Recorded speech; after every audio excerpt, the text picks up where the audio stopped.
Hello everyone! Today I'll be your host, while I teach you how to make your own custom dragon textures. Now, along with this Patreon post, I've added a download pack with all the base dragon textures you'll need to get going.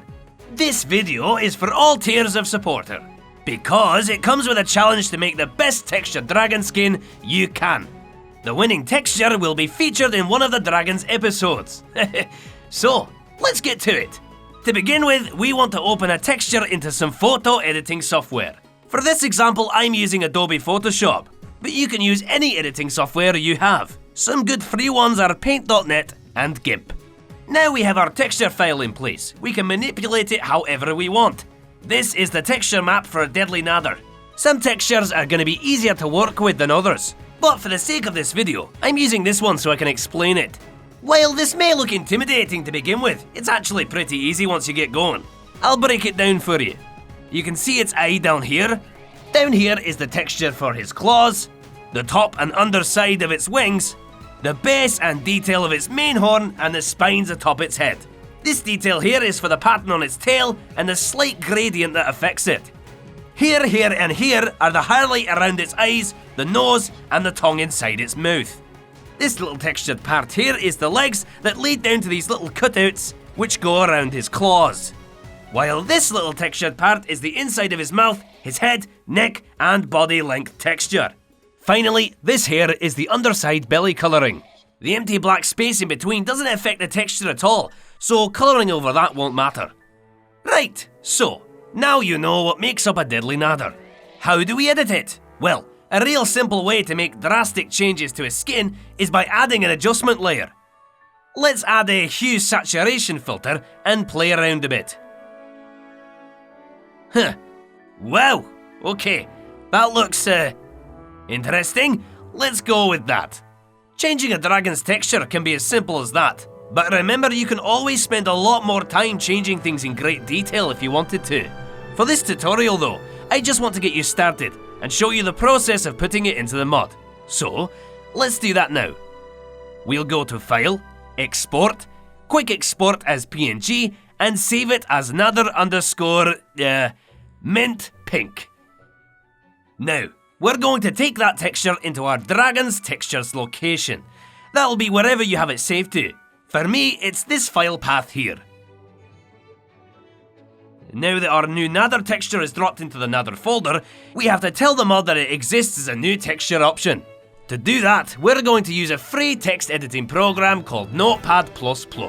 But you can use any text editor you wish. I personally find this one the easiest to work with. We're gonna go up a folder level here and right-click our dragons_textures JSON file. Then we're gonna click Edit with Notepad++. Now, don't get scared at this part. I'll explain what you're looking at now. This file is what the mod looks at every time you load Minecraft. Yours will look a lot emptier than mine, but that's because I have a lot more textures. At the top here, you'll see that the title or parent class we're editing is Nadder, and within it are its textures. Within the textures list, we have information I will now explain. These squiggly brackets are called parentheses, and we use them to isolate each texture we create here. So we have 4 lines of information that tell the mod different things about our texture. First of all, ID. For this skin, the ID is undead. This is the name we'll see when we select the skin from the drop-down menu in-game. The next 2 lines, adult and child, are the file location and name of our texture. Here it is nadder_undead for both. This tells the mod that the texture for the child and adult variations of the dragon can be found in folder Nadder under the file name nadder_undead. The last line tells the mod how rare this skin should be, and you get to decide this part. You can put any of the following rarities: common, rare, epic, and legendary! You should notice that every time we finish a line of code, we add a comma at the end. We need to do this because computers process information sequentially. And here, a comma tells the system to move on to the next line. If a comma is missing, it won't work. So, let's add our new skin using what we've learned.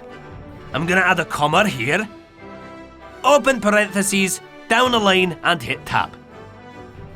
ID. Our ID for this one will be called mint space pink. Within Adult, I'm going to tell it you can find the skin in Nather folder, and the skin itself is called Nather_mint pink.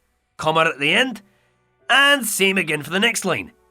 Nather_mint pink. Rarity. Let's make this dragon skin rare. Close parentheses and a comma. Right, well that all looks correct. We're going to hit File and Save and close everything and then launch our game to see our new skin. Right, dragon wand in hand. There we go, Nather.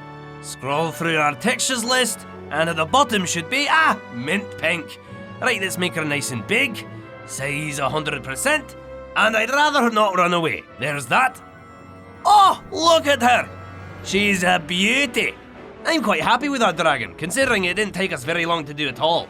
And now you should be able to do it in no time too. So, feel free to use the base files that I've attached to this post that you can download below, and I'd love to see all of you take part in the texture competition. Then all you have to do is join the Discord server. The link to join the Discord should be in the email that is matched with your Patreon account. Leave your skin contest entries in the Patreon competition submissions room, and we will judge and choose a winner to have their skin featured in an episode in a few weeks' time. Right, that's all for me. Have fun dragon training. Goodbye for now.